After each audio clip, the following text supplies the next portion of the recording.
নবী সাল্লাল্লাহু আলাইহি ওয়াসাল্লাম মসজিদে বসে আছেন, মসজিদের মধ্যে, নববীর মধ্যে, এবং হাদিসটা তার ইন্তেকালের অল্প কিছুদিন আগের হাদিস। এটা প্রারম্ভিক সময়ের হাদিস নয়, শেষের দিকের হাদিস। কোরআনের যেমন শানে নজুল আছে, হাদিসেরও কিন্তু শানে নজুল আছে। ঠিক আছে, কোরআনের যেমন শানে নজুল আছে, এক একটা আয়াত এক একটা প্রেক্ষাপটে এসেছে, নাজিল হয়েছে, ঠিক একইভাবে হাদিসেরও কিন্তু শানে নজুল আছে। নবী সাল্লাল্লাহু আলাইহি ওয়াসাল্লামের জীবনের শেষের দিকের হাদিস এটা। তিনি মসজিদে বসে আছেন, একজন ব্যক্তি মসজিদে প্রবেশ করলেন, শুভ্র সাদা কাপড় পরিহিত, ধবধবে সাদা, অতি উত্তম কাপড়, পরিচ্ছন্ন, প্রবেশ করলেন এবং রাসূল সাল্লাল্লাহু আলাইহি ওয়াসাল্লামের হাঁটুর সাথে হাঁটু লাগিয়ে বসলেন। ঠিক আমরা যেমন আত্তাহিয়াতু পড়ার সময় যেভাবে বসি নামাজে, এভাবে। আমার কথা কি বুঝতে পারছেন? আচ্ছা, এবার নবী সাল্লাল্লাহু আলাইহি ওয়াসাল্লামকে তিনি ব্যাক টু ব্যাক 4টা প্রশ্ন করছেন। এক নম্বর বলছেন, ইয়া মুহাম্মদ, হে মুহাম্মদ সাল্লাল্লাহু আলাইহি ওয়াসাল্লাম, আখবিরনি আনিল ইসলাম, আমাকে ইসলাম সম্পর্কে বলুন। নবীজি বললেন, ইসলাম হচ্ছে কালিমা, আল্লাহ এক সাক্ষ্য দেয়া, নবী মুহাম্মদ সাল্লাল্লাহু আলাইহি ওয়াসাল্লামকে সর্বশেষ রাসূল সাক্ষ্য দেয়া, সালাত কায়েম করা, যাকাত দেয়া, রমাদান মাসে সওম রাখা এবং সামর্থ্য হলে হজ করা, এই হলো ইসলাম। তিনি বললেন, সাদাকতা, আপনি সত্য বলেছেন। ওমর রাদিয়াল্লাহু আনহু বলছেন, ফাআজিবনা লাহু ইয়াসআলুহু ওয়া ইউসাদ্দিকুহু, আমরা তার প্রশ্ন শুনে অবাক হয়ে গেলাম। সে নিজেই প্রশ্ন করছে, নিজেই আবার সত্যায়ন করছে। যে প্রশ্ন করছে সে তো জানার জন্য প্রশ্ন করছে। ছাত্র যদি ওস্তাদের কাছে প্রশ্ন করে যে ওস্তাদ এটা কি, ওস্তাদ বলে এটা এই, তখন সেই ছাত্র যদি বলে যে আপনি সত্য বলেছেন, তার মানে এই ছাত্র আগে থেকে উত্তরটা জানতো, তাই নয় কি? তার মানে এই প্রশ্ন করে আগে থেকেই জানে যে উত্তরটা কি হবে। তো দ্বিতীয় প্রশ্ন করছেন তিনি, বলছেন, আখবিরনি আনিল ঈমান, ঈমান কি, আমাকে ঈমান সম্পর্কে বলুন। নবী সাল্লাল্লাহু আলাইহি ওয়াসাল্লাম বলছেন, ঈমান হচ্ছে 6টা বিষয় বিশ্বাস করা। তুমিনা বিল্লাহ, আল্লাহ বিশ্বাস করবে, ওয়া মালাইকাতি, তার ফেরেশতা মণ্ডলীর প্রতি, ওয়া কুতুবিহি, তার সমস্ত আসমানি কিতাবের প্রতি, ওয়া রুসুলিহি, তার সমস্ত রাসূলগণের প্রতি, ওয়াল ইয়াউমিল আখির, পরকালের প্রতি, ওয়াল কদরি খায়রি ওয়া শাররি, তাকদীরের ভালো মন্দের প্রতি। এই 6টা পিলারে বিশ্বাস করলে আপনি মুমিন হলেন। প্রশ্নকারী বলছে, সাদাকতা, আপনি সত্য বলেছেন। আবারও তৃতীয় প্রশ্ন করছেন, আখবিরনি আনিল ইহসান, হে মুহাম্মদ সাল্লাল্লাহু আলাইহি ওয়াসাল্লাম, আমাকে ইহসান সম্পর্কে বলুন। ইহসান কি জিনিস? নবী সাল্লাল্লাহু আলাইহি ওয়াসাল্লাম বলেছেন, ইহসান হচ্ছে আনতা আবুদাল্লাহা কাআন্নাকা তারাহ, তুমি এমন ভাবে আল্লাহর ইবাদত করবে যেন তুমি আল্লাহকে দেখতে পাচ্ছ। ওয়া ইল্লাম তাকুন তারাহু ফাইন্নাহু ইয়ারাক, যদি তুমি আল্লাহকে দেখতে না পারো, জেনে রাখবে আল্লাহ ঠিকই তোমাকে দেখছেন। এই আল্লাহ কনসিয়াসনেসের নাম হচ্ছে ইহসান। কি নাম? ইহসান। ইসলামের ভিত্তি পেলাম 5টা, ঈমানের কয়টা পেলাম? 6টা। আর ইহসানের ব্যাখ্যা কি পেলাম? আল্লাহ কনসিয়াসনেস, মানে আল্লাহকে হাজির নাজির জেনে ইবাদত করা। কেউ যদি আল্লাহকে হাজির নাজির জেনে ইবাদত করে, সে কিন্তু পাপ করতে পারবে না। তার নামাজে মনোযোগ কিন্তু ডানে বামে যাবে না ইনশাআল্লাহ। তো তিনি বললেন, সত্য বলেছেন আপনি। এবার চতুর্থ প্রশ্ন করছেন তিনি, যে আখবিরনি আনিস সাআ, আমাকে কিয়ামত সম্পর্কে বলুন, কিয়ামত কবে হবে? তখন নবী সাল্লাল্লাহু আলাইহি ওয়াসাল্লাম বলছেন, মাল মাসউলু আনহা বিআ'লামা মিনাস সাইল, এই বিষয়ে প্রশ্নকারীর চেয়ে উত্তরদাতার জ্ঞান বেশি নয়। এই বিষয়ে প্রশ্নকারীর চাইতে উত্তরদাতার জ্ঞান বেশি নয়, মানে কেউই জানে না কিয়ামত এক্স্যাক্টলি কবে হবে। তখন প্রশ্নকারী থেমে যাচ্ছেন না, প্রশ্নকারী আবার প্রশ্ন করছেন, 5 নম্বর প্রশ্ন, যে ফাখবিরনি আন আমারাতিহা, তাহলে আমাকে কিছু আলামত বলেন কিয়ামতে কিছু আলামত বলেন। নবী সাল্লাল্লাহু আলাইহি ওয়াসাল্লাম অনেক আলামত বলতে পারতেন কিন্তু, এবং তিনি বলেছেন, সারা জীবনে তিনি অসংখ্য আলামত বলেছেন। এবং আলামতগুলোকে 2 ভাগে ভাগ করা যায়, এগুলো বড় এবং কিছুগুলো হচ্ছে ছোট। যদিও বা সবগুলোই আলামত, তবে এটা হচ্ছে ফিকহের বিষয়, উসুলের বিষয়ের মধ্যে আমরা নিয়ে আসতে পারি যে বড় ছোট ভাগ করা যাচ্ছে, আলেম ওলামারা ভাগ করছে। যাই হোক, 10টা বড় বড় আলামতের কথা বলা হয়েছে। এই 10টা না আসা পর্যন্ত কিয়ামত হবে না। মসিহুদ দাজ্জালের আগমন, নবী ঈসা ইবনে মারইয়ামের আগমন, ইয়াজুজ আর মাজুজ, দাব্বাতুল আরদ, জমিন থেকে প্রাণী বের হবে, ইয়েমেনের আগুন, 3টা বড় বড় ভূমিকম্প, পশ্চিম দিক থেকে সূর্যোদয়, এরকম 10টা আলামত বলা হয়েছে। এগুলো না হওয়া পর্যন্ত কিয়ামত হবে না। এগুলো এখনো হয়নি, এগুলোর কোনোটাই এখনো আসেনি। এগুলো বাদ দিয়ে যেগুলো আলামত সুগরা আমরা বলছি, ছোট ছোট, এগুলোর ম্যাক্সিমাম প্রায় 99% আমরা এখন দেখতে পারি। তবে দেখার জন্য চোখ লাগবে, আর চোখ বলতে শুধু বাইরের চোখকে বোঝাচ্ছি না, হৃদয়ের কলবে কি লাগবে? চোখ লাগবে। আমি আপনার কলবের চোখ দিয়ে আপনাকে শহরটাকে চেনাচ্ছি। আপনার এই হাদিসে নবী সাল্লাল্লাহু আলাইহি ওয়াসাল্লাম অনেকগুলো আলামত না বলে মাত্র দুটো আলামত বলেছেন। কয়টা? মাত্র দুটো। আমি বলছি জীবনের শেষের দিকের হাদিস, শেষ সময় তো আমরা বেশি নসিহত করতে যাবো, তাই না? মনে করেন আপনার পিতা মৃত্যু সজ্জায়, আল্লাহ না করুক, এখন তিনি আপনাকে ওসিয়ত করছেন যে বাবা এইটা করবা, এইটা করবা না, মায়ের যত্ন নিও, বোনদের যত্ন নিও, ইত্যাদি ইত্যাদি। তখন তার ওসিয়ত গুলোকে আপনি কত গুরুত্বের সাথে গ্রহণ করবেন, এবং সেই সময় যত ইম্পর্টেন্ট কথা থাকবে সেগুলোই তো মানুষ বলবে, তাই নয় কি? সবচেয়ে ইম্পর্টেন্ট কথাগুলোই মানুষ বলবে। তো নবী সাল্লাল্লাহু আলাইহি ওয়াসাল্লাম এদিকে এসে মাত্র দুটো সাইনের কথা বলছেন। তার মধ্যে একটা হচ্ছে, ভালো করে শোনেন, তার মধ্যে একটা হচ্ছে আনতালিদাল আমাতু রাব্বাতুহা।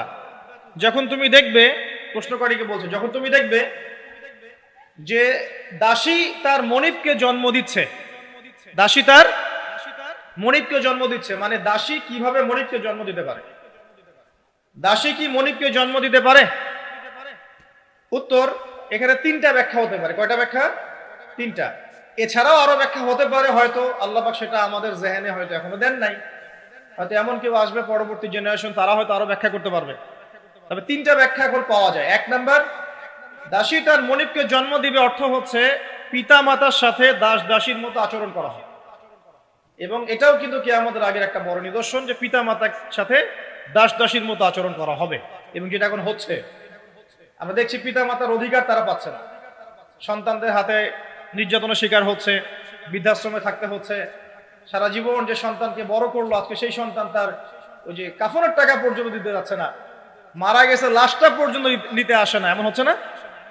এবং বস্তুবাদী শহরগুলোতে তো এটা বেশি। আর আমাদের শহরটা বস্তুবাদী না? আমাদের বলছি, কারণ আমি ঢাকার জামাই, এখানে আমার শ্বশুর বাড়ি, আমি আপনাদেরই একজন। তো আমাদের শহরে মানুষ বস্তুবাদী না? মানুষ বস্তুবাদী, কেউ অন্যের দিকে তাকানোর সময় নাই। এটা বোঝার জন্য আপনাকে ফ্লাইওভারে উঠতে হবে। ফ্লাইওভারে উঠে দাঁড়িয়ে থাকেন, দেখেন মানুষ ছুটছে নিজের চরকায় তেল দেওয়ার জন্য, কারো দিকে তাকানোর সময় নাই। এই সকাল থেকে শুরু হয়, রাত একদম 3টা-4টা পর্যন্ত এটা চলছে, সারাদিন 24/7। উদ্দেশ্য কি? দুনিয়া। অল্প কিছু মানুষের বাইরে আছে যাদের উদ্দেশ্য আখিরাত, বেশিরভাগের উদ্দেশ্য কি? দুনিয়া। বাড়ি, গাড়ি, টাকা, জমি জমা, স্ট্যাটাস, দ্যাটস অল। মানে মানুষের এই কনসেপ্টটাকে বলা হয় মেটেরিয়ালিজম। কি বলে? মেটেরিয়ালিজম মানে বস্তুবাদিতা। কি বলে? কথা বলেন। বস্তুবাদিতা। এই বস্তুবাদী সভ্যতা কারা ছিল? ওই যে পশ্চিমারা, ইউরোপিয়ান সিভিলাইজেশন, এরা সবাইকে বস্তুবাদিতা শিখিয়েছে। মুমিনের চিন্তা থাকে পরকাল কেন্দ্রিক, যে কাজে পরকালের স্বার্থ আছে আমি সেই কাজ করব, যেই কাজে পরকালের স্বার্থ নাই আমি করব না। এটা মুমিনের চিন্তা। আর কাফের মুশরিক বেদিন ফাসেক মুনাফিকদের চিন্তা হচ্ছে যেখানে দুনিয়ার স্বার্থ ওখানে থাকবো, দুনিয়ার স্বার্থ নাই থাকবো। এই যে দুনিয়ার স্বার্থে মানুষের সারাটা জীবন ক্ষয় করে দেয়া, এর নাম বস্তুবাদিতা, মেটেরিয়ালিজম বলে এটাকে। যাই হোক, আমাদের শহরের বেশিরভাগ মানুষ কি বস্তুবাদী না? এখন সবাই দেখবেন, আমি বুঝাচ্ছি, আমি যতটা পারছি সহজ করার চেষ্টা করছি। ম্যাক্সিমাম আমাদের শহরের মানুষ এখন বস্তুবাদী। সবার চিন্তা একটাই, দুনিয়া, দুনিয়া আর দুনিয়া। যে দুনিয়া সম্পর্কে নবী সাল্লাল্লাহু আলাইহি ওয়াসাল্লাম বলেছেন, একটু শোনেন। যে মনে করেন এটা একটা মহাসাগর, নবী সাল্লাল্লাহু আলাইহি ওয়াসাল্লাম বলছেন এখানে একটা আঙ্গুল ঢুকিয়ে দাও, দিয়ে বের করো। এই আঙ্গুলে যতটুকু পানি আছে এটা দুনিয়া, আর এই পুরো মহাসাগরে যত পানি আছে এটা পরকাল। একদিন সাহাবীদেরকে নিয়ে নবী যাচ্ছেন সাল্লাল্লাহু আলাইহি ওয়াসাল্লাম, একটা মৃত গাধা বা বকরির বাচ্চা পড়ে আছে, মৃত গাধা বকরির বাচ্চা। সাহাবীদেরকে বলছেন, হে আমার সাহাবীরা, তোমরা কি এই বকরির বাচ্চাটাকে 1 দিরহামের বিনিময়ে কিনতে চাও? কিসের বিনিময়ে? 1 দিরহাম। দিরহাম কি জিনিস সেটা পরে বোঝাবো ইনশাআল্লাহ, ওইগুলো এখন বুঝবেন না। দিরহাম কি জিনিস ওটা পরে বুঝবেন। দিরহাম থাকলে আর রিজার্ভ কমতো না। দিরহাম থাকতো যদি কোনো কান্ট্রি, রিজার্ভ আর কমতো না। রিজার্ভ কমে ডলারের ভিত্তিতে। ডলার হচ্ছে এখন সারা ওয়ার্ল্ডের ডমিনেটিং কারেন্সি, ওটাকে হার্ড কারেন্সি বলে। মানে আপনি তেল কিনতে চান, 1 কোটি টাকা ব্রিফকেসে নিয়ে আমাদের আবু ধাবিতে চলে যান, গিয়ে শেখদেরকে বলেন যে আমাকে 1 কোটি টাকার তেল দেন, 1 ফোঁটাও তেল দিবেন আপনাকে, দিবে না। যতক্ষণ আপনি ওই টাকাটাকে ডলারে কনভার্ট করবেন, তারপর দিবেন, আপনাকে তখন সুন্দর মতো তেল দিবে। এই dollar petrol, dollar petrol, petrol ছাড়া ডলারে এক্সচেঞ্জ নাই। এটা হচ্ছে পেট্রো ডলার মনিটরিং সিস্টেম। এবং এটা নিয়ে কথা বললে আবার এক শ্রেণীর ভুট্টাওয়ালা শায়েখ আছে, বলবে খারেজি হয়ে গেছে। যা এটা একটা জুলুম। কিরকম জুলুম? যে আপনি আপনার ইকোনমিক পুরো ব্যালেন্সটাকে ডলারের মানদণ্ডে যাচাই করতে হবে। আপনি যতই সমৃদ্ধশালী হন না কেন, আপনি ওই হার্ড কারেন্সিকে টেক্কা দিতে পারবেন। আপনার কাছে গোল্ড আছে মনে করেন, সোনা, সোনাটাকে আপনি যে ভাঙাবেন, ভাঙিয়ে যে মানে কান্ট্রির অন্যান্য ডেভেলপমেন্টের কাজে লাগাবেন, তার জন্য ডলারের সিঁড়ি পার হয়ে যেতে হবে। অথচ এই দিনার এবং দিরহাম রাসূল সাল্লাল্লাহু আলাইহি ওয়াসাল্লামের যুগের কারেন্সি ছিল, দিনার দিরহাম, যার ইন্ট্রিনসিক ভ্যালু বা অন্তর্নিহিত মান কখনো কমে যাবে। দেখাচ্ছি, দাঁড়ান, আমি এমনি এমনি করে কথা বলি না। আসহাবুল কাহফ কত বছর ঘুমিয়েছিলেন বলেন? 309 বছর। 309 বছর। পকেটের মধ্যে কিছু কয়েন ছিল, সোনার আর রূপার কয়েন। এই এলাকা ছেড়ে চলে গেছে, গুহার মধ্যে ঘুমিয়েছে, রাত কাটাবে। আল্লাহ পাক ঘুম পাড়িয়ে রেখেছেন 309 বছর। 309 বছর ঘুম থেকে ওঠার পর তারা বলছে, কেম লেবিসতুম, তোমরা কতদিন ঘুমিয়েছো? একজন বলছে লেবিস না ইয়াওমান আও বা'দা ইয়াওম, একদিন ঘুমিয়েছি বা একদিনের কিছু অংশ ঘুমিয়েছি।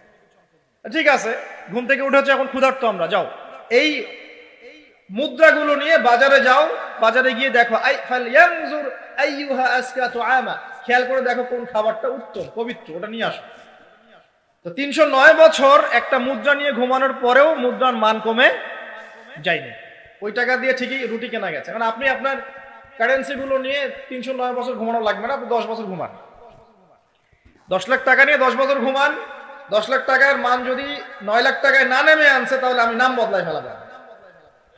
এখন 1 লাখ, দাঁড়ান, ঠিক বলেন না, দাঁড়ান, বোঝে নাই। এখন এই যে 1 লাখ টাকার মানটা হারালেন আপনি, 1 লাখ টাকার মানটা আপনি হারিয়ে ফেললেন। তো ওই 1 লাখ টাকা আর্ন করার জন্য আপনাকে শ্রম দিতে হয়নি? আপনার মাথার ঘাম পায়ে ফেলতে হয়েছে না? তাহলে আপনার শ্রমটা গেল কোথায়? তাহলে কেউ আপনার শ্রমটা লুটে পুটে খেয়ে ফেলে।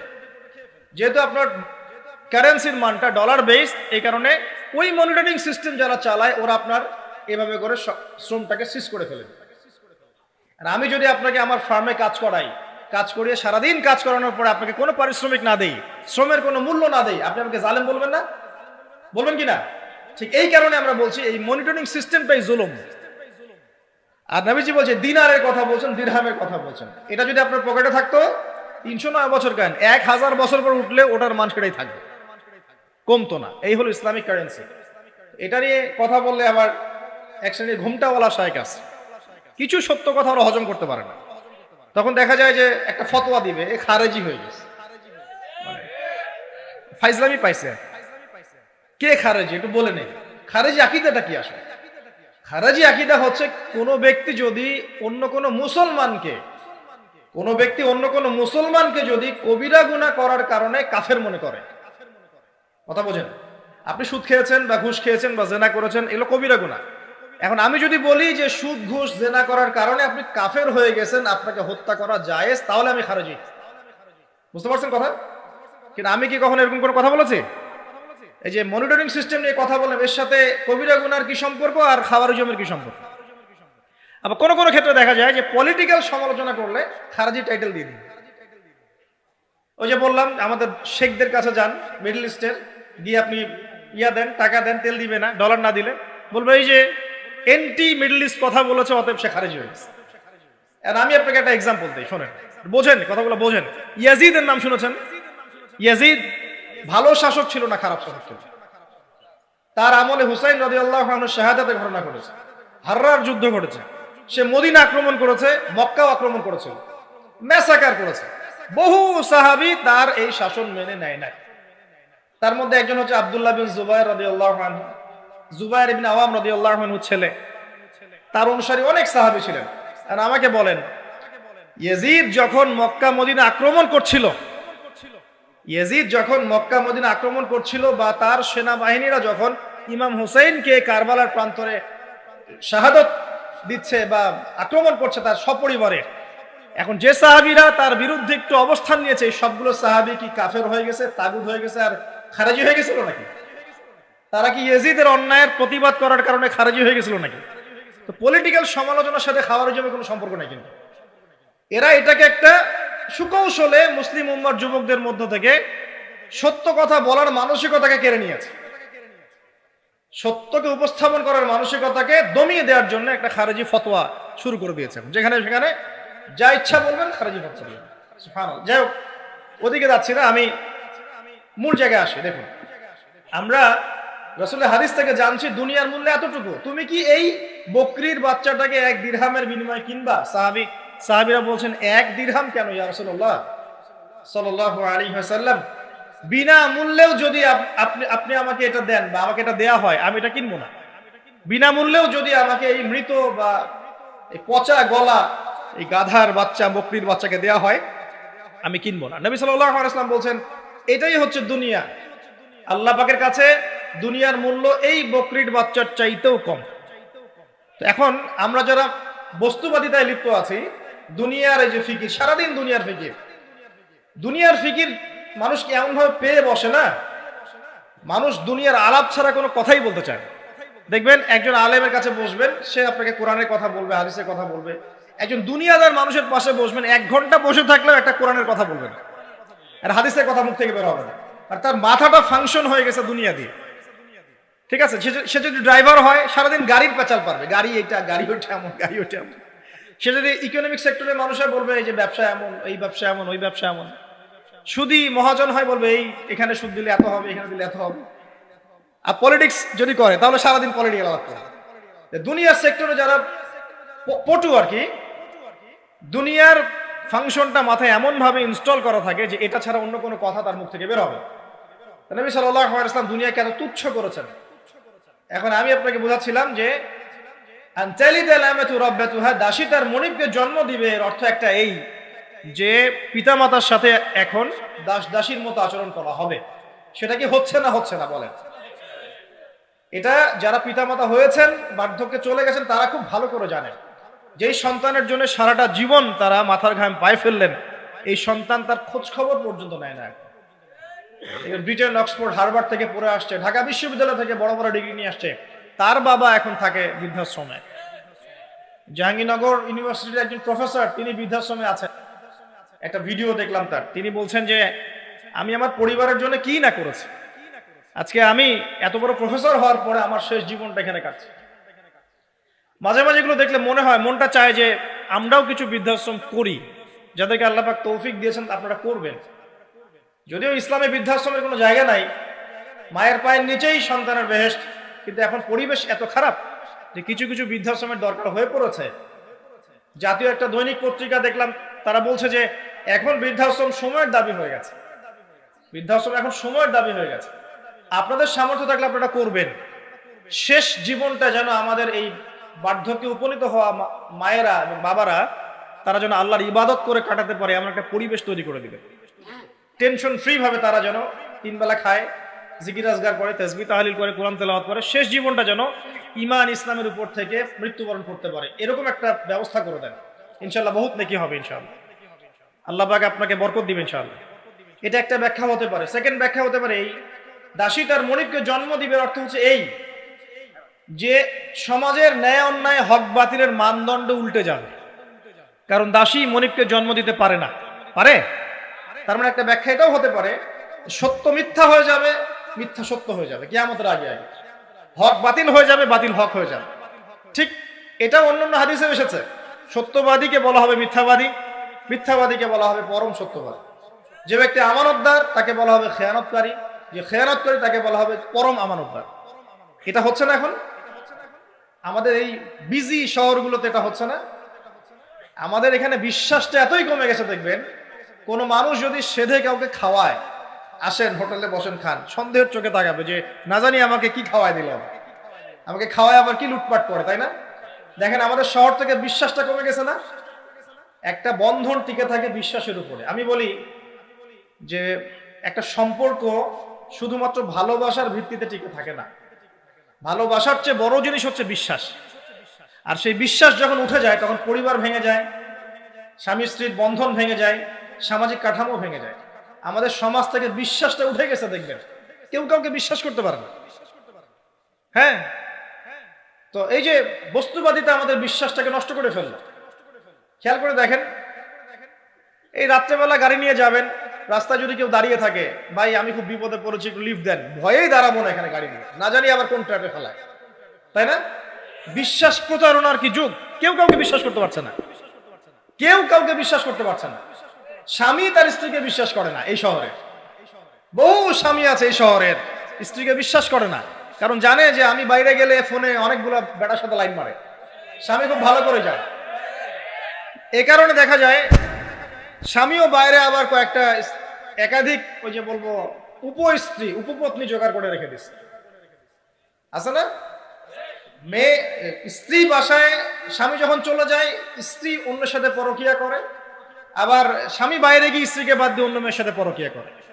এই জিনিসটাই শহরে বেশি না কম বলেন? লজ্জা করেন না, সত্যি কথা বলেন, এটা বেশি না কম? বেশি, দিন দিন বাড়ছে। আর যে মিডিয়াগুলো আমরা দেখি এগুলোই শিখায় আমাদের, পরকীয়া শিখায় না? পরকীয়া শিখায়। আর এটা যে এত ভয়াবহ মহামারী আকার ধারণ করেছে না, অনেক ক্ষেত্রে দেখা যায় স্বামী অফিসে যাওয়ার সাথে সাথেই বয়ফ্রেন্ড বাসায় হাজির। এই যে বাক্সে বাক্সে বন্দি জীবন বললাম, বাক্সে বাক্সে বন্দি ফ্ল্যাটের ভিতরে তো ঢুকলে আর বোঝা যায় না ভিতরে কি হচ্ছে। কত ফ্ল্যাটে যে জেনা হয় এখন এই শহরে, আল্লাহ ভালো জানে। এই ফ্ল্যাটের প্রত্যেকটা ইঞ্চি ইঞ্চি মাটি আল্লাহর কাছে সাক্ষী দিবে। যেখানে যে মাটিতে বসে অবিবাহিত যুবক যুবতী জেনাপতিরা এবং এই স্বামী স্ত্রী জেনা করেছে, এর ইঞ্চি ইঞ্চি মাটি আল্লাহর কাছে কথা বলবে। এর ইঞ্চি ইঞ্চি মাটি আল্লাহর সামনে কথা বলবে। ইযা যুলজিলাতিল আরদু জিলজালাহা ওয়া আখরাজাতিল আরদি আথকালাহা ওয়া ক্বালা লিল ইনসানু মা লাহা ইয়াওমাইযিন তুহাদ্দিসু আখবারাহা। সেদিন তুহাদ্দিসু আখবারাহা, জমিন তার খবর বলবে আল্লাহর কাছে। জমিনের কোথায় কোন পাপ হয়েছে সব বলে দিবে। এই জমিনে এখানে দাঁড়িয়ে জেনা করেছে, ওইখানে দাঁড়িয়ে মদ খেয়েছে, ওইখানে কাউকে খুন করেছে, জমিন বলে দিবে। একটা কথা এখানে মাঝখানে বলে দেই, যারা অবিবাহিত যুবক যুবতী আছো, এই লেকচার তোমরা যারা শুনছো, তোমাদের মধ্যে কেউ যদি জেনা করে থাকো, অবিবাহিতের কথা বলছো, তোমাদের কাঁধের মধ্যে এখন 100 বেত্রাঘাতের শাস্তি ঝুলে আছে। সূরা নূরের 1 থেকে 3 নম্বর আয়াত পড়ে দেখবে, অবিবাহিত যুবক যুবতী যদি জেনা করে তাদের শাস্তি হচ্ছে 100 বেত্রাঘাত, তাও জনসমক্ষে, এবং এক বছরের জন্য নির্বাসন। এই বিধানগুলো যদি পৃথিবীর কোনো দেশেও না থাকে, আসমানে আছে। মরার সাথে সাথেই এই বিধান কার্যকর হবে ইনশাআল্লাহ। বাঁচার বুদ্ধি কি? একটাই উপায় আছে। এই লেকচার কানে চলে গেছে, অনতি বিলম্বে ওযু করবে, ওযু করে খালেস ভাবে রাতের শেষ রাতে জায়নামাজ বিছাবে, জায়নামাজ বিছিয়ে আল্লাহর সামনে দাঁড়িয়ে 2 রাকাত নামাজ পড়বে, পড়ে নিজের পাপের কথা স্মরণ করে চোখ দিয়ে দরদর করে পানি ফেলে দিবে, আল্লাহকে সেজদা গিয়ে বলবে, আল্লাহ আমি জেনা করেছি, আমাকে মাফ করে দাও। আল্লাহ আমার এই পাপের কথা কেউ জানে না, তুমি জানো, মাফ করে দাও। এই মাফ নেওয়ার পরে আবার ওই যার সাথে করেছেন ওর সাথে আবার লিঙ্ক আপ করার চেষ্টা করেন। আসো আমরা জেনা করেছিলাম, আসো বিয়ে করে নেই, এটা সলিউশন না। জেনা করেছেন, আগে তওবা করে ফিরে আসতে হবে, তারপরে পুরো জীবন ইসলামিক লাইফ লিড করতে হবে। আল্লাহ যদি দেখেন যে হ্যাঁ আপনি ঠিকঠাক তওবা করে আল্লাহর পথে চলছেন, আল্লাহ তখন আপনাকে নেককার স্ত্রী দিবে ইনশাআল্লাহ। এই একমাত্র রাস্তা যুবকদের জন্য এবং যুবতীদের জন্যও। যুবকরা না হলে পার পেয়ে যেতে পারে, কারণ একটা কথা সমাজে প্রচলিত আছে না, যে ছেলে মানুষের ইজ্জত তো সহজে যায় না, গোপন হয়ে গেছে, কেউ জানে না, আল্লাহ মাফ করে দিয়েছেন, সে হয়তো পার পেয়ে গেল। কিন্তু এই যে মেয়ে, তুমি যে 8-10টা ছেলের সাথে জেনা করেছো, তোমার ইজ্জতের কি হবে? তোমার যে সতীত্ব তুমি নষ্ট করেছো, তুমি তো বিয়ের পর কোনো ঘরে গেলে সে হাজবেন্ডও বুঝতে পারবে তুমি আর সতী সাধী নও। তখন তোমার কি হবে? এটা গেল স্বেচ্ছায় জেনা। আর যদি আপনি ধর্ষণ করে থাকেন কাউকে, তাহলে তার হক তাকে ফেরত দিতে হবে। কিভাবে দিবেন সেটা আপনার বিষয়। আল্লাহর কাছে ক্ষমা চান, ইস্তেগফার করেন। জেনার ফলশ্রুতিতে সমাজে মহামারী নেমে আসে। জেনা, পরকীয়া, অশ্লীলতার কারণে সমাজে এমন সব রোগ ব্যাধির উদ্ভব হয় যেগুলো কখনো ছিল না। এই শহরটা জেনার শহর, আমাদের এই ঢাকা শহর জেনার শহর। আপনাকে এটা বোঝার জন্য আমার লেকচার না শুনে আপনি পেপার পত্রিকা ঘাটেন, অনলাইন সার্চ করেন, দেখবেন এই শহরে আনাচে কানাচে জেনা হয় এবং ওপেন জেনা হয়, মানুষ জেনাকে হালাল মনে করে। এই শহরের যুবক যুবতী যারা একে অপরের সাথে বয়ফ্রেন্ড গার্লফ্রেন্ড কালচারে লিপ্ত আছে, এটাকে তারা হালাল মনে করে, কেউ হারামও মনে করে না। কত বড় সাহস দেখায়। আর রাস্তা দিয়ে আমরা হেঁটে গেলেও বয়ফ্রেন্ড গার্লফ্রেন্ড এসে আমাদেরকে সালাম দেয়, হুজুর আমাদের জন্য একটু দোয়া করেন। তো প্রত্যেকটা পার্কে পার্কে যাবেন, এই যে আপনাদের রেস্টুরেন্টগুলোতে যাবেন, দর্শনীয় যে স্পটগুলো সেখানে যাবেন, দেধার সে জেনা হচ্ছে, জেনা আর জেনা। আমি এই যুগের কথাই বলছি। নবী সাল্লাল্লাহু আলাইহি ওয়াসাল্লাম বলছেন, আমাদের নবী বলছেন, আমার উম্মতের একটা অংশ, সবাই না, আমার উম্মতের একটা অংশ অবশ্যই জেনাকে হালাল করে নিবে, অবশ্যই মদকে হালাল করে নিবে, মদ পান করবে কিন্তু মদের নাম অন্য দিবে, এবং তারা গান বাজনা বাদ্যযন্ত্র নর্তকীদেরকে হালাল মনে করে নিবে। নবী সাল্লাল্লাহু আলাইহি ওয়াসাল্লাম বলেছেন, যখন সমাজে এরকম পাপ বাড়ে তখন সমাজে এমন সব রোগ ব্যাধি আসে যা আগে কখনো ছিল না। এবং এদের ব্যাপারে নবীজি বলেছেন, একদিন সকালবেলা আল্লাহ পাক এদেরকে বানর এবং শুয়োর বানিয়ে দিবে। কিয়ামতের আগে এই ঘটনাও ঘটবে, বিকৃত হবে, ভূমিধস, ভূমিকম্প, ভূমিধস এবং আকৃতির বিকৃতি, এগুলো আযাব আসবে আল্লাহর পক্ষ থেকে, এই জেনা, এই ব্যভিচার, এই পরকীয়া, নোংরামি, অশ্লীলতার কারণে। ঘরে ঘরে এগুলা বয়ফ্রেন্ড গার্লফ্রেন্ড কালচার। কেউ মনে করে না যে এগুলা হারাম, কেউ মনে করে না যে আমার এই যে সহপাঠী আমার গায়রে মাহরাম, এই গায়রে মাহরাম শব্দটাই নাই। কাজিন, চাচাতো বোন, মামাতো বোন, খালাতো বোন, এই যে কাজিন, এরা জেনা করছে। কি দেখা বাকি রেখেছে এই যুগে আমরা? এই যুগে আমরা দেখছি যে নিজের মেয়ের সাথে পিতার শারীরিক সম্পর্ক। পেপার পত্রিকা পড়েন, একটু অনলাইন ঘাটেন, দেখেন কোন যুগে আছেন আপনি। সমাজে ন্যায় অন্যায় হক বাতিলের মানদণ্ডই উল্টে যাবে। মানুষ ন্যায়কে অন্যায় মনে করবে, অন্যায়গুলোকে ন্যায় মনে করে নিবে। কোনো মানদণ্ড নাই, কোনো মানদণ্ড নাই। আমাদের শহরের এই অবস্থা, শান্তিতে কিভাবে ঘুমাবেন আপনি? নিশ্চিন্তে থাকবেন কিভাবে? কখন যে আল্লাহর গজব চলে আসে। কোরআনে একটা আয়াত আছে, যখন আল্লাহ পাকের গজব আসবে তখন শুধু জালেমদের উপর খাস করে আসবে না। আলেমদেরকে জিজ্ঞাসা করে, আলেম ওলামাদেরকে জিজ্ঞাসা করেন, যখন আল্লাহর গজব আসবে জালেমদের উপরে শুধু খাস ভাবে আসবে না, সবার উপরে আসবে। আমি খুব ভালো মানুষ, ওয়াজ করছি, নসিহত করছি, পার পেয়ে যাবে এমন ভাবার সুযোগই নাই। আপনাকে আপনার সাধ্য মতো অন্যায়ের প্রতিবাদ করার চেষ্টা করতে হবে। লাতা'মুরুন্না বিল মা'রুফ, নবীজি বলছেন, অবশ্যই তোমরা সৎ কাজের আদেশ করো। ওয়ালা তানহাউন্না আনিল মুনকার, অবশ্যই অসৎ কাজে নিষেধ করো।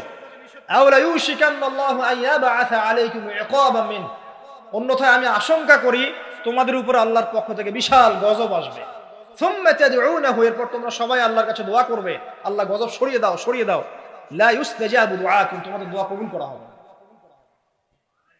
নবী সাল্লাল্লাহু আলাইহি ওয়াসাল্লাম বলেন, মান রাআ মিনকুম মুনকারান, তোমাদের মধ্যে যে কেউ হুএভার হি ইজ, যে কেউ যদি কোনো মুনকার, নোংরা গর্হিত কোনো কাজ দেখে, তাহলে যেন ফাল ইউগাইয়ির বিয়াদিহি, তার সামর্থ্য থাকলে হাত দিয়ে যেন ঠেকায়।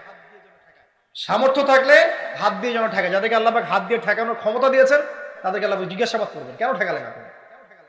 জেনার লাইসেন্স দিলে কেন? মদের লাইসেন্স দিচ্ছ কেন? ঠেকালে না কেন? তুমি অন্যায় কাজকে ঠেকালে না কেন?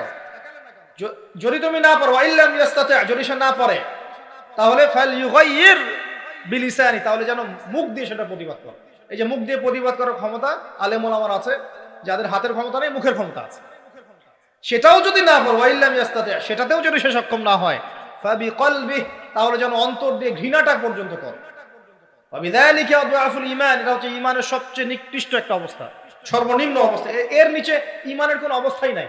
তার মানে অন্যায় দেখে আমাদের যাদের মনে কোনো ফিলিংসই কাজ করছে না, তার মানে আমাদের ঈমান নাই। আসলে সহজ কথা, ঈমানের সেই তেজ নাই আমাদের মধ্যে।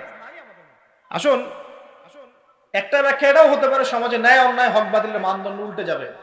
একটা জায়গায় যাচ্ছি, তার আগে একটা কথা বলতে ভুলে গিয়েছিলাম। এখন বিবাহিত যারা আছে, এই যে দেবর আর ভাবি, এই যে শালি আর দুলা ভাই, মধুর সম্পর্ক না এগুলা?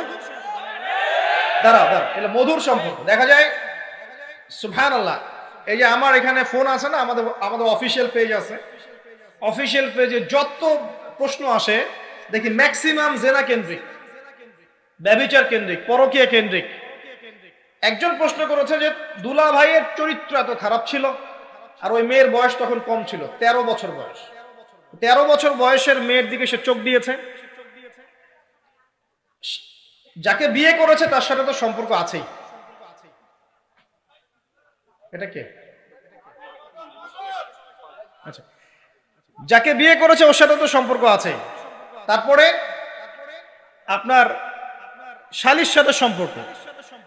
এখন শালীর সাথে তার 2 বছর ধরে সম্পর্ক করার পর সেগুলোর ভিডিও ধারণ করেছে, ধারণ করে তাকে ব্ল্যাকমেইল করছে যে যদি আমার সাথে খারাপ কাজে সে রাজি না হয় তাহলে এই ভিডিওগুলো ভাইরাল করে ফেলবে। এই যে অনলাইনের যুগ, এখন তো মানুষ নিশ্চিন্তে মানুষ যে একটা প্রাইভেট লাইফ লিড করবে সেটাও করতে পারে না। প্রাইভেট লাইফের সবকিছু রেকর্ডেড হয়ে যায়, হয় না? এটা একটা ফিতনা, মহা ফিতনা। সে রেকর্ড করেছে, এইভাবে ব্ল্যাকমেইল করে এই শালীর সতীত্ব নষ্ট করলো 1 বছর 2 বছর না, 3 বছর ধরে। এখন এই মেয়ে প্রশ্ন করছে পেজের মধ্যে যে এখন তার মানসিক অবস্থা এতই খারাপ, সে জিজ্ঞাসা করছে আমি যদি আত্মহত্যা করি তাহলে আমার পাপ হবে কিনা। এই মেয়েটা যদি আপনার বোন হতো কি করতেন আপনি? আল্লাহ না করুক এই মেয়ে যদি কারো মেয়ে হতো তাহলে কি করতেন আপনি? আপনার কাছের কেউ হলে আপনি কি করতেন? এখানে ওই শাস্তিটা না বলে সামনে যেতে পারছি না।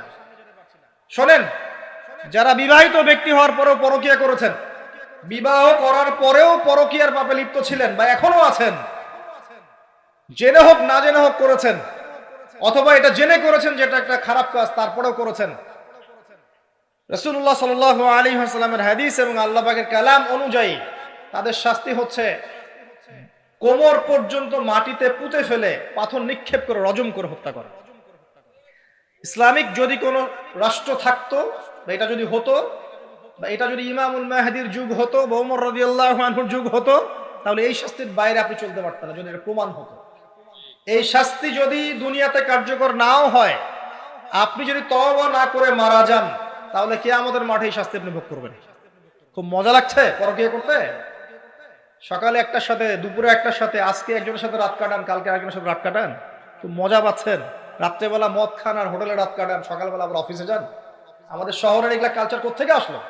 এই শহরকে পবিত্র করবে কে এবং এই শহরের আসল রূপগুলো স্পষ্ট করবে কারা? খুব মজা পাচ্ছেন এগুলোতে। সুবহানাল্লাহ। একটা বিষয় বুঝাই, ইসলামে কেসাস আছে, কেসাস। মনে করেন আমাকে কেউ হত্যা করেছে, আপনি তাকে হত্যা করতে পারেন। মনে করেন আপনি কাউকে হত্যা করেছেন, ঠিক আমাদের লজের মধ্যে কেউ যদি কাউকে হত্যা করে তাকে ফাঁসি দেওয়া হয় না, এরকমই কেউ যদি কাউকে হত্যা করে ইসলামের বিধান কেসাস করা, মানে হাতের বদলে হাত, চোখের বদলে চোখ, কানের বদলে কান, নাকের বদলে নাক, জানের বদলে জান, যদি প্রমাণ হয়। কিন্তু এখানেও হত্যাকারীর বাঁচার সুযোগ আছে। কিরকম? মনে করেন আপনি আমার পরিবারের কাউকে হত্যা করেছেন, আল্লাহ না করুক। এখন আপনি এসে আমাকে ক্ষমা চাচ্ছেন যে আমার ভুল হয়ে গেছে, আমি রক্তপণ দিব, আমাকে মাফ করে দেন। এখন আমাদের পরিবারে কি আপনাকে বললো ঠিক আছে আপনাকে মাফ করে দিলাম, আপনার কেসাস করার দরকার নেই, আপনি রক্তপণ দিয়ে দেন, তাহলে আপনি বেঁচে থাকার সুযোগ পেলেন। কথা বুঝতে পারছেন? একটা হচ্ছে মুরতাদ। মনে করেন কেউ ইসলামের কিছু বিষয়কে অস্বীকার করেছে, তাকে জেলখানায় বন্দি করে রাখা হবে, সুযোগ দেওয়া হবে যে আপনি কি এগুলো জেনে শুনে বলেছেন নাকি এর উপর অটল থাকবেন না ফিরে আসবেন। সে যদি বলে না আমি তওবা করলাম, আমি এগুলো থেকে ফিরে আসলাম, ও বেঁচে থাকার অধিকার পেয়ে গেল। কিন্তু বিবাহিত ব্যক্তি যারা ব্যভিচার করেছে, বিবাহিত ছেলে বা মেয়ে ব্যভিচার করেছে, তওবা করে যদি ফিরেও আসে, রজমের শাস্তি থেকে বাঁচার কোনো সুযোগ নেই। বুঝাতে পারছি না? একজন মহিলার কথা বলি তাহলে বুঝতে পারবেন। এটা একজন মহিলা সাহাবীর ক্ষেত্রেও হয়েছে, একজন পুরুষ সাহাবীর ক্ষেত্রেও হয়েছে। আচ্ছা, পুরুষ সাহাবীর কথা বাদ দিয়ে মহিলা সাহাবীর কথাটা বলি। মহিলা সাহাবী এসেছেন, এসে নবীজিকে বলছেন ইয়া রাসূলুল্লাহ তাহিরনি, আমাকে পবিত্র করুন, আমি একটা অন্যায় করেছি, আমি বিশাল একটা অন্যায় করেছি। নবী সাল্লাল্লাহু আলাইহি ওয়াসাল্লাম বলছে কি করেছো তুমি? তখন সে বলছে আমি জিনা করেছি। নবী সাল্লাল্লাহু আলাইহি ওয়াসাল্লাম বলছেন বাসায় যাও, বাসায় গিয়ে আল্লাহর কাছে তওবা করো, আল্লাহ পাক মাফ করে দিবেন। নবীজি এটাকে হাইড করতে চাচ্ছেন, কারণ কি যখন আপনি কেস আদালতে নিয়ে যাবেন তখন তো উপায় নাই, আপনাকে তো বিচার করতেই হবে। তুমি বাসায় ফিরে যাও, তওবা করো, আল্লাহ মাফ করে দিবেন। সে মহিলা নাছোড়বান্দা, না আমার বিচার করে দেন, আমার বিচার করে দেন, পরকালে আমি শাস্তি পেতে চাই না, দুনিয়াতে আমার বিচার করে দেন। নবী সাল্লাল্লাহু আলাইহি ওয়াসাল্লাম বলছে তুমি কি গর্ভবতী হয়েছো? হ্যাঁ, জেনার কারণে আমি গর্ভবতী হয়ে গেছি। এরকম হচ্ছে না এখন? আর যে অ্যাবর্শন করছে না ওই যে ক্লিনিকে গিয়ে, এটাও ট্রেন্ড হয়ে গেছে, হইলো, সমস্যা কোথায়? কি এমন হয়েছে? আমার কি ক্যারিয়ার নষ্ট হয়ে গেছে? ফ্যামিনিস্ট নোংরা মেয়ে কোথাকার। তারপরে এই মেয়ে বলছে হ্যাঁ আমি গর্ভবতী হয়েছি ইয়া রাসূলুল্লাহ। নবী সাল্লাল্লাহু আলাইহি ওয়াসাল্লাম বলছেন বাসায় ফিরে যাও, সন্তান যখন খালাস হবে তারপরে এসে বিচার করে দেবে। 9 থেকে 10 মাস সে এই সন্তানকে গর্ভে ধরলো, ধরার পরে সন্তান যখন খালাস হয়ে গেল, সে নবীর কাছে এসে সন্তান কোলে নিয়ে নবজাতক, ইয়া রাসূলুল্লাহ সাল্লাল্লাহু আলাইহি ওয়াসাল্লাম দরুদ পড়বেন, আমাকে পবিত্র করে দিন, আমার সন্তান হয়ে গেছে এখন। নবী সাল্লাল্লাহু আলাইহি ওয়াসাল্লাম বলছেন, সন্তান কি দুধ খাচ্ছে? হ্যাঁ, দুধ খাচ্ছে। তাহলে তুমি তাকে দুধ পান করাও। কত বছর দুধ পান করাতে হয়? 2 বছর। 2 বছর দুধ পান করাও, দুধ পান করা শেষ হবে তারপরে এসে তোমার বিচার করে দিবে। এবার 2 বছর দুধ পান করানোর পর এই মহিলা এসেছে, সন্তানের হাতে একটা রুটি, নবীজিকে বলছেন, ইয়া রাসূলুল্লাহ সাল্লাল্লাহু আলাইহি ওয়াসাল্লাম, আমার সন্তান এখন রুটি খেতে পারে, আমার সন্তান এখন রুটি খেতে পারে, আমার বিচার করে দিন। তখন নবী সাল্লাল্লাহু আলাইহি ওয়াসাল্লাম বলছেন, সাহাবীরা, তোমাদের মধ্যে কেউ কি আছো এই সন্তানের দায়িত্ব নিবে? একজন আনসার সাহাবী বলছেন, আমি দায়িত্ব নিব। তখন এই আনসার সাহাবীর কোলে নবী সাল্লাল্লাহু আলাইহি ওয়াসাল্লাম এই বাচ্চাকে তুলে দিলেন। তুলে দেওয়ার পর খালিদ বিন ওয়ালিদ রাদিয়াল্লাহু আনহু অন্যান্য সাহাবীদেরকে বললেন, যাও এই মহিলাকে নিয়ে যাও, কোমর পর্যন্ত গেড়ে দিয়ে রজম করে হত্যা করো। এবার এই মহিলাকে নিয়ে যাওয়া হচ্ছে, একটা কথা বানিয়ে বলছি না, এই আপনার আলেম ওলামা যারা আছেন জিজ্ঞাসা করবেন কওমি মাদ্রাসা। এই মহিলাকে নিয়ে যাওয়া হচ্ছে, মহিলাকে পাথর নিক্ষেপ করা হচ্ছে। পাথর নিক্ষেপ করার মধ্যে খালিদ বিন ওয়ালিদ রাদিয়াল্লাহু আনহুর পাথরও ছিল। খালিদ বিন ওয়ালিদ রাদিয়াল্লাহু আনহু নাম শুনেছেন না? বীর সাহাবী, তিনি পাথর নিক্ষেপ করেছেন একটা। এই পাথরের আঘাতে ওই মহিলার কোন একটা জায়গায় লেগেছে, গায়ের লেগে রক্ত বের হয়ে গেছে, রক্তের ছিটাটা তার গায়ের এই যে কাপড় এসে পড়েছে। কাপড় এসে পড়ার সাথে সাথে খালিদ বিন ওয়ালিদ রাদিয়াল্লাহু আনহু বলছেন, ছি ছি ছি ছি, আমার গায়ের মধ্যে এরকম নোংরা ব্যভিচারী মহিলার রক্ত পড়লো কিভাবে? এরকম একটা তাচ্ছিল্যের কথা বলেছেন। তখন নবী সাল্লাল্লাহু আলাইহি ওয়াসাল্লাম বলছেন, হে খালিদ তুমি থামো, হে খালিদ তুমি চুপ করো, তুমি জানো এই মহিলা এই 2 বছরে 3 বছরে এত তওবা করেছে আল্লাহর কাছে, এই সমস্ত তওবা যদি মদিনাবাসীর মধ্যে বন্টন করে দেওয়া হয় তবুও কম হয়ে যাবে। আর আমি এখন দেখছি এই মহিলা জান্নাতে সাঁতার কাটছে। আমি বুঝাতে পারছি না আপনাকে প্রিয় বোন, প্রিয় ভাই, যারা বিবাহিত হয়ে ব্যভিচার করছেন, জিনা করছেন, তিনি তওবা করেছিলেন, তওবা করেছেন, আল্লাহ পাক মাফও করে দিয়েছেন, জান্নাতে চলে গেছেন, কিন্তু পৃথিবীতে তার শাস্তি কায়েম করা হয়েছে। বিবাহিত ব্যক্তি ব্যভিচার করে ফেললে তার পৃথিবীতে বেঁচে থাকার অধিকার সে হারিয়ে ফেলে। আর এই পাপটাকে আমাদের সমাজে এত সহজ বানিয়ে দেওয়া হয়েছে, যে যার সাথে ইচ্ছা পরকীয়া করতে পারে। মেয়েও করছে, ভাবিও করছে, শালিও করে, দুলাভাইও করে, সবাই আমরা পরকীয়া করতে যাচ্ছি। পরকীয়ার সয়লাভ বন্ধ করতে হবে, পরিবারে পর্দা কায়েম করতে হবে, অপসংস্কৃতি ঠেকিয়ে দেন, এগুলা চ্যানেলগুলো বন্ধ করে ফেলেন বাসা থেকে। ইসলামিক সমাজ কায়েম না করতে পারলে আমাদের মা বোনরা সব নষ্ট হয়ে যাবে দিন দিন। আর পরিবারের ইজ্জত যখন চলে যায়, কোনো কিছুর বিনিময়টাকে ফিরে পাওয়া যাবে না।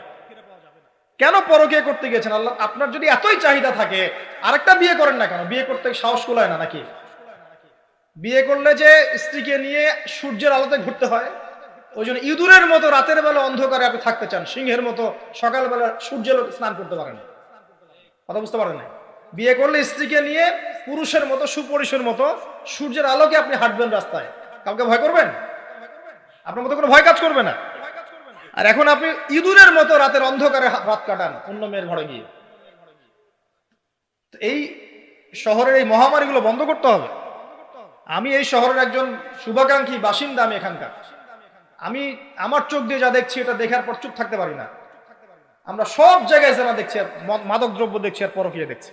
পর্নোগ্রাফির তো শেষ নাই, প্রত্যেকের ফোনে ফোনে পর্নোগ্রাফি, এভরিবডি।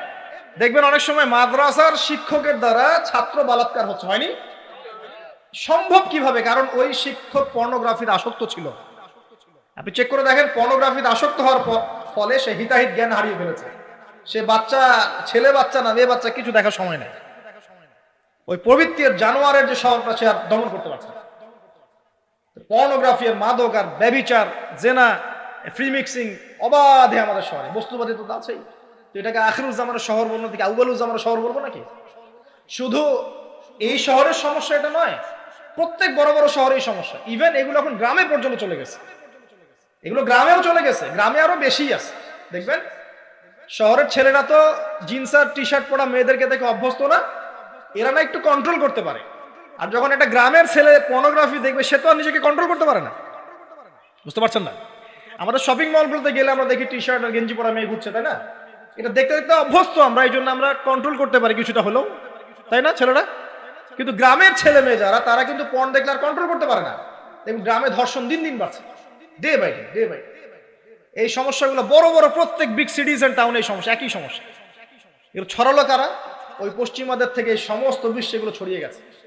এরা এমন একটা সভ্যতা যারা প্রত্যেকটা পাপকে গ্লোবালাইজেশন করে দিয়েছে। সুদ খেয়েছে, সারা বিশ্বে ছড়িয়ে দিয়েছে। মদ খেয়েছে, সারা বিশ্বে ছড়িয়ে দিয়েছে। জেনা করেছে, সারা বিশ্বে ছড়িয়ে দিয়েছে। ফ্যামিলিস্ট রেভলিউশন সারা বিশ্বে ছড়িয়ে দিয়েছে। ব্যাংকিং, সুদভিত্তিক ব্যাংকিং সিস্টেম সারা বিশ্বে ছড়িয়ে দিয়েছে। প্রত্যেকটা সমস্যা দেখবেন ওখান থেকে সারা বিশ্বে ছড়িয়ে গেছে।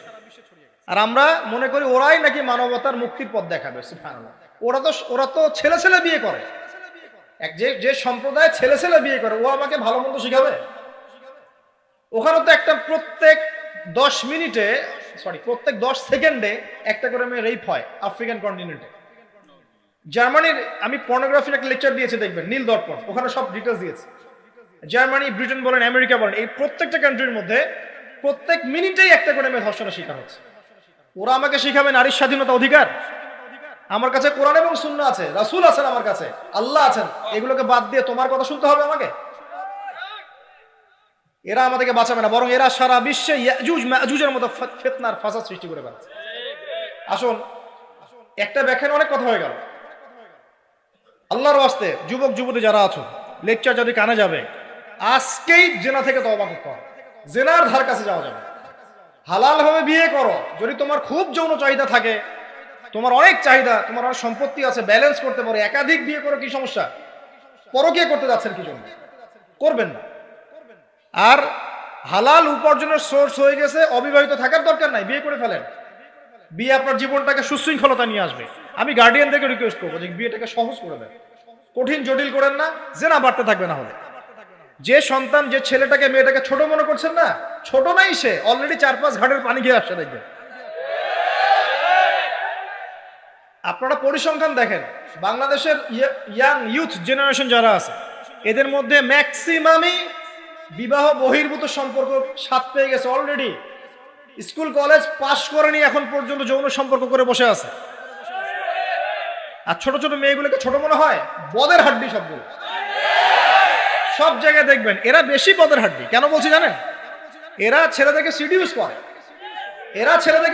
করে। ভালো মেয়ে কোথায় খুঁজে পাবেন এখন? খুব রেয়ার, খুব ডিফিকাল্ট, খুবই ডিফিকাল্ট। এমনকি আর ভিতরে কথা বলতে গেলাম না, আমার ফ্যামিলির, আমাদের স্ত্রীরা তো মাদ্রাসায় পড়েছে, পড়ে নাই? ভিতরে কথা বলতে গেলাম না, মাদ্রাসায় পড়া মেয়ে কেমন করে এগুলা কাজ করতে পারে? অতএব বিয়েটাকে সহজ করেন, জেনাটাকে বন্ধ করেন, পরকীয়ার রাস্তা বন্ধ করেন। এগুলো শাস্তি দুনিয়াতে না পেলে পরকালে পেতে হবে। কিন্তু রাসূলুল্লাহ সাল্লাল্লাহু আলাইহি ওয়াসাল্লাম মেরাজের রাতে গিয়ে দেখে এসেছেন যে একটা চুলা দেখেছেন, চুলা তন্দুর চুলার মতো, নিচের দিকটা ফাঁপা, উপরের দিকটা সরু, আগুন জ্বলছে দাউ দাউ করে, এক শ্রেণীর মানুষকে পোড়ানো হচ্ছে। আগুন যখন ফ্লো বাড়ছে, মানুষ উপরে আসছে, ফ্লো কমছে, নিচে নামছে, এইভাবে। রাসূলুল্লাহ সাল্লাল্লাহু আলাইহি ওয়াসাল্লাম জিজ্ঞাসা করলেন, ইয়া জিবরিল, এরা কারা? জিবরাইল আলাইহিস সালাম বলছে, এরা আপনার উম্মতের সেই সব ব্যক্তি যারা জেনার পাপে লিপ্ত ছিল, এবং তাদের এই আযাব থেকে এত দুর্গন্ধ বের হচ্ছে কল্পনা করতে পারবেন না। আরেক শ্রেণীর লোককে দেখেছেন, সামনে এই যে ভালো গোশত, পাশে খারাপ পচা গোশত, বসে বসে পচা গোশত খাচ্ছে, ভালো গোশত খাচ্ছে না। শাস্তি হচ্ছে কবরে, বারজাখের জগতে। নবী জিজ্ঞাসা করছেন, এরা কারা?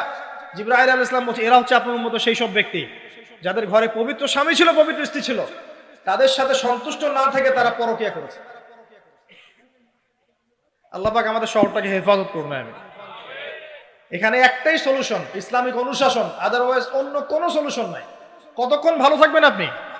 চতুর্দিক থেকে আপনাকে জেনায় উদ্যুক্ত করা হচ্ছে। আপনি অনলাইনে ঢোকেন, এই যে ফোনটা নেন, ফেসবুকে ঢোকেন, ইউটিউবে ঢোকেন, খালি জেনার জেনা। মানে জেনাটাকে এমন ভাবে দেখানো হয় যে কি যে মজার একটা বিষয়, কি যে মজা একটা। অথচ জানেন, জেনার মধ্যে যাররা পরিমাণ কোনো সুখ নাই।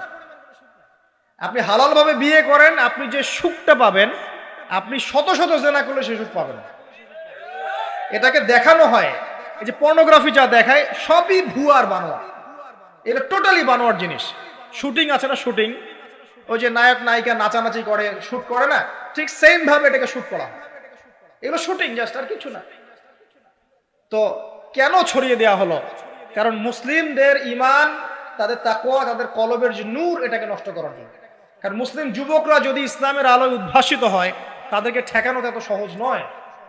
তাদের দ্বারা ইনশাআল্লাহ দেশ জাতি এবং উম্মার খেদমত হবে, এই কারণে তারা সুকৌশলে এটা করেছে। আসেন, অনেক লম্বা না করে আমি ফিনিশিং এর দিকে টানছি এখন এদিক থেকে। দ্বিতীয় ব্যাখ্যা এটা হতে পারে যে সমাজে ন্যায় অন্যায় হক বাতিলের মানদণ্ডই কি হবে, উল্টে যাবে। উল্টে গেছে কিনা? মানুষ এখন মিথ্যাবাদীকে সত্যবাদী মনে করে কিনা? এবং ওয়ার্ল্ডে যত বড় বড় মিথ্যা নিউজগুলো হয় সবাই এগুলোকে সত্য মনে করে না? আর সত্য নিউজগুলোকে মানুষ মিথ্যা মনে করে। আমানতদার একটা ব্যক্তি বলে যে চরম খেয়ানতকারী ব্যক্তি বলে আমানতদার। যার চরিত্র দেখবেন সবচেয়ে খারাপ, ওকে বলছে একেবারে কি চরিত্র, মহান চরিত্র অধিকারী। আর সবচেয়ে উন্নত চরিত্র অধিকারী নবী সাল্লাল্লাহু আলাইহি ওয়াসাল্লামকে মানুষ গালি দেয়, তাই না? তো দেখেন মানদণ্ড উল্টে গেছে। আরেকটা ব্যাখ্যা বলছি এই হাদিসের শব্দটার, আনতালিদ আলামাতু রাব্বাতুহা। হ্যাঁ, সত্যি সত্যি দাসী মনিবকে জন্ম দিতে পারে, এটা বোঝার জন্য এই যুগটাই সবচেয়ে উৎকৃষ্ট। কিভাবে জন্ম দিতে পারে দেখুন, একটু মনোযোগ দেন। ফ্যামিনিস্ট রেভলিউশনের কারণে বহু মেয়ে বাইরের সভ্যতা, যারা এইসব কান্ট্রিতে না, বাইরের কান্ট্রিগুলোতে বাচ্চা কাচ্চা নেওয়ার সময় পায় না। ফ্যামিনিস্ট রেভলিউশনের কারণে বহু মেয়ে বাচ্চা কাচ্চা নেওয়ার সময় পায় না। বাচ্চা নিবে কিভাবে? এখন সন্তান তো দরকার।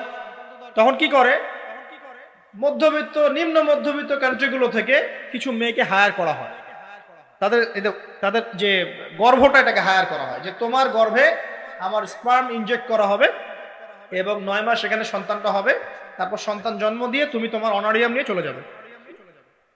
মনে করেন, বুঝাচ্ছি, মনে করেন আমেরিকার একটা কাপল, ওদের তো মেয়েদের বাচ্চা কাচ্চা নেওয়ার সময় নাই, তো প্রোগ্রেস এগিয়ে যাওয়া, ইজ্জত থাকে না, 10-15 বছরের মধ্যেই সারা জীবন এভাবেই তারা চলে। 10টা 20টা জেনা হয়, এগুলো কোনো বিষয় না। ডিভোর্স তো সকালে বিয়ে হলে বিকেলে ডিভোর্স হয়, বাচ্চা কাচ্চা নেওয়ার ফুরসত নাই। এখন আমেরিকান এক মেয়ে ধরেন, এক ছেলে ধরেন একটা শ্রীলঙ্কার কোনো মেয়ের গর্ভ ভাড়া করেছে। এখন গর্ভের সন্তান হলো, সন্তান জন্ম দেওয়ার পরে এই সন্তানটা নিয়ে তাকে তার অনারিয়াম দেওয়া হচ্ছে $10,000-20,000 ডলার নিয়ে সে বাচ্চাটা দিয়ে দিল। এই যে বাচ্চাটা যে হলো, এই বাচ্চাটা হচ্ছে মনিবের, আর এই মেয়েটা হচ্ছে এখানে দাসী। এই যে দাসী তার মনিবকে জন্ম দিল কি দিল না? বুঝতে পারছেন না কথা মনে হয়?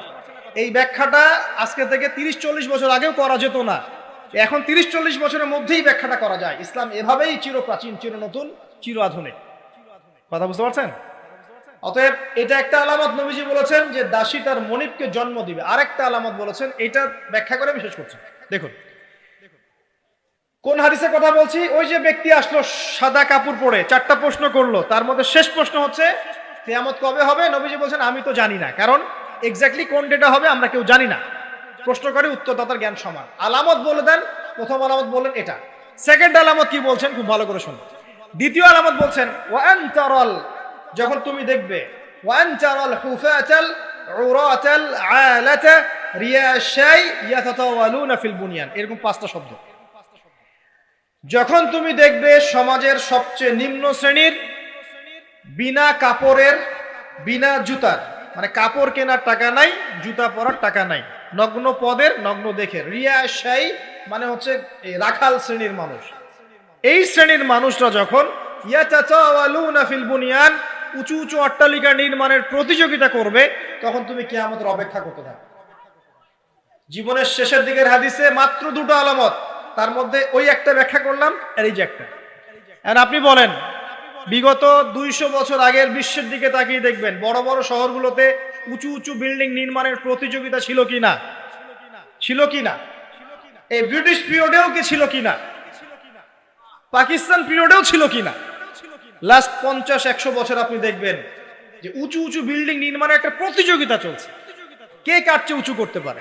ঠিক এই যুগের কথাই নবীজি বলেছেন, এই যুগ যখন চোখের সামনে দেখতে পারবে, ফ্যান্টাসির সা কিয়ামতের অপেক্ষা করো।